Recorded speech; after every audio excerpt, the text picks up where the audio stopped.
వర్షాలతో ప్రజలు అప్రమత్తంగా ఉండాలని మండలాధికారులు ప్రజలకు సూచించారు. ఎల్లారెడ్డిపేట మండలంలో కురుస్తున్న వర్షాలతో అక్కపల్లి గ్రామం వద్ద లేతమామిళ్ల వాగు బుధవారం సుమారు 3 గంటల కాజ్వేపై నుంచి ప్రవహించడంతో రెవెన్యూ పోలీస్ యంత్రాంగం అప్రమత్తమై బారికేడ్లను ఏర్పాటు చేసింది.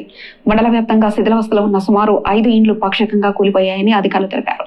వర్షం పడుతున్న వేళ విద్యుత్ పరికరాలతో జాగ్రత్తగా ఉండాలని విద్యుత్ శాఖ అధికారులు ప్రజలకు సూచించారు. పిల్లలు పెద్దలు చెరువుల వద్దకు వెళ్లకూడదని చేపల వేట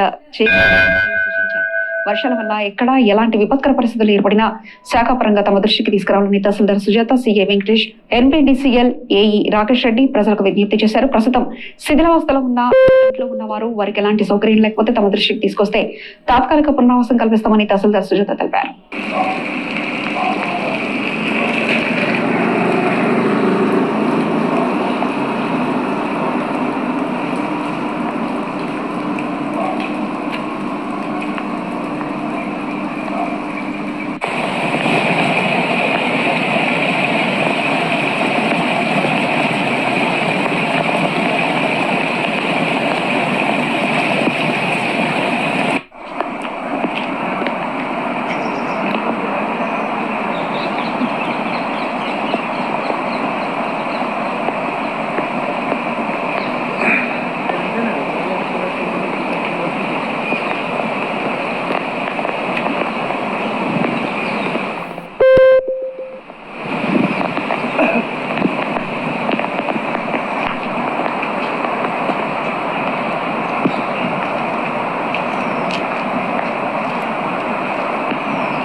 వర్షాల వల్ల ఎల్లారెడ్డిపేట గ్రామంలో వర్షాల ప్రభావం వలన జాగ్రత్తగా ఉండవలసిందిగా కోరుకుంటున్నాను.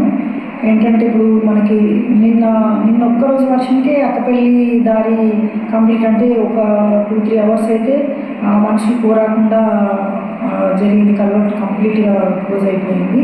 దానివల్ల చిన్న చిన్న కల్వర్ట్లు ఉన్న దగ్గర ఒక ఊరు నుంచి ఒక ఊరికి వెళ్ళేటప్పుడు కొద్దిగా జాగ్రత్తగా వెళ్ళగలరు.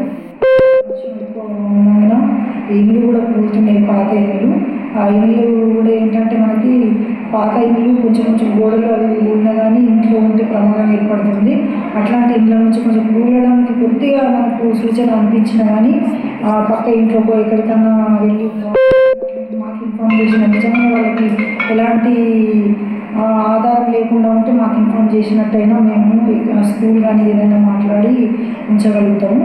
వాళ్ళకి అవసరమైన వస్తువులు కానీ అవి సరఫరా చేసి అలాంటి వాళ్ళని పక్క ఇంట్లో కానీ ఇక్కడ స్కూల్ కానీ ఏదైనా వాళ్ళకి నివాసం ఏర్పాటు చేయడం జరుగుతుంది. కావున జాగ్రత్తగా ఉండాలని మన ఎల్లారెడ్డిపేట గ్రామ ప్రజలందరినీ ఈ వర్ష ప్రభావం వల్ల జాగ్రత్తగా ఉండాలని కోరుకుంటున్నాను.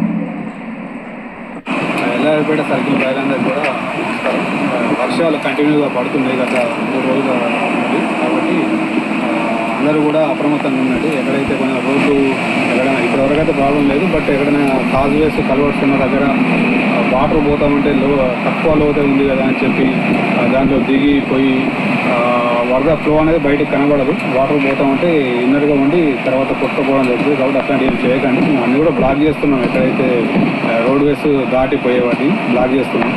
బట్ ఎనీవే మీరందరూ కూడా దాన్ని ఏదో సింపుల్గా తీసుకొని పోతే తర్వాత వర్షంలో కొట్టుకుపోయిన తర్వాత ఏం చేయలేదు. కాబట్టి జాగ్రత్తగా ఉండండి. అండ్ ఈ టైం లోపల చేపల వేటకు పిల్లలు కానీ ఇంకా పెద్దవాళ్ళు కానీ చేపలు ఫిషింగ్ కోసం పోతే కూడా ఆ ఫ్లోలో అది కొట్టుకుపోవడం జరుగుతుంది. అట్లాంటివి కూడా వెళ్ళకండి. అండ్ ఎక్కడైనా ఊళ్ళల్లో అక్కడక్కడ ఏమైనా మట్టి గోడలు ఉన్న ఇల్లు, పాత శిథిలావస్థలో ఉన్న ఇళ్లలో ఉన్న వాళ్ళు కూడా ముందుగా మాకు ఇన్ఫార్మ్ చేస్తే కన్సర్న్ అఫీషియల్స్తో మాట్లాడి మీకు ఆల్టర్నేటివ్ వర్షాలు తగ్గేంత వరకు ఏదైనా షెల్టర్ అరేంజ్ చేస్తాం. దానివల్ల ఉండడం ద్వారా అవి కూలిపోయి ఏదైనా జరిగితే ప్రమాదం జరిగితే ప్రాణాలు పోయే అవకాశం ఉంది. కాబట్టి పాత ఇల్లు అట్లాంటివి ఉన్న వాళ్ళు కొంచెం ముందే మా నోటీసులు తీసుకురండి. అండ్ పిల్లలు, చిన్నపిల్లలు అండ్ పెద్దవాళ్ళు కూడా రోడ్డు పైన అక్కడక్కడ పవర్ లైన్స్, ట్రాన్స్ఫార్మర్స్ అట్లాంటివి ఉంటాయి. అండ్ కరెంటు పోల్స్ ఉంటాయి. మామూలుగా క్యాజువల్గా వెళ్ళి వాటిని ముట్టుకోవడం అట్లాంటివి చేస్తే ఈ వర్షం వల్ల షాక్ వచ్చి ప్రాణాపాయం ఉంటుంది. కాబట్టి అట్లాంటి ఏం టచ్ చేయకుండా కొంచెం జాగ్రత్తగా ఉండండి. పిల్లలను కూడా జాగ్రత్తగా పెట్టుకోండి. పిల్లలను బయటకు వెళ్ళకుండా మీకు ఏదైనా ప్రమాదం ఉన్నట్టుగా మాకు ఇన్ఫర్మేషన్ ఉన్నా, ఎక్కడైనా వరద వచ్చినా ఇమీడియట్గా పోలీస్కు డైల్ 100 కాల్ చేయడం కానీ మా నెంబర్కి కానీ కాల్ చేయండి. తక్షణమే పోలీస్ ఎప్పుడు మీ వెంట ఉంటుంది, మీ సేవలో పోలీస్ ఉంటుంది. జాగ్రత్తగా ఉండాలి అండ్ కోఆపరేట్ చేయండి పోలీస్. Thank you. నమస్కారం అండి. అందరికీ నమస్కారం అండి. ఎల్లవేపేట మండల విద్యుత్ వినియోగదారులకు తెలియజేయమనగా గత 3 రోజుల నుంచి మనకు వర్షాలు ఎడతెరిపి లేకుండా పడుతున్నాయి కనుక విద్యుత్ లైన్లకు, విద్యుత్ స్తంభాలకు దూరంగా ఉండండి. ఏదైనా చెట్లు పడే కానీ లేకపోతే వైర్లు తగినా కూడా మాకు వెంటనే ఇన్ఫర్మేషన్ ఇవ్వండి. మాకు ఫోన్ చేయండి, లేదా 191 అనే కాల్ సెంటర్ నెంబర్ ఉంటుంది, దానికైనా ఫోన్ చేయండి. ఇమ్మీడియట్గా మేము రిప్లై చేస్తాము. మరియు రైతు సోదరులకు తెలియజేయడం ఏమనగా, మీరు ఎట్టి పరిస్థితుల్లో మీ సొంతంగా షూస్ ఆఫ్ కార్స్ చేసుకోకండి. షూస్ అయినా కానీ మా దగ్గర సిబ్బందికి లేదా మాకు ఫోన్ చేయండి, లేదా 191 కూడా ఫోన్ చేయండి. ఇమీడియట్గా మా వాళ్ళు వచ్చి రిప్లై చేసి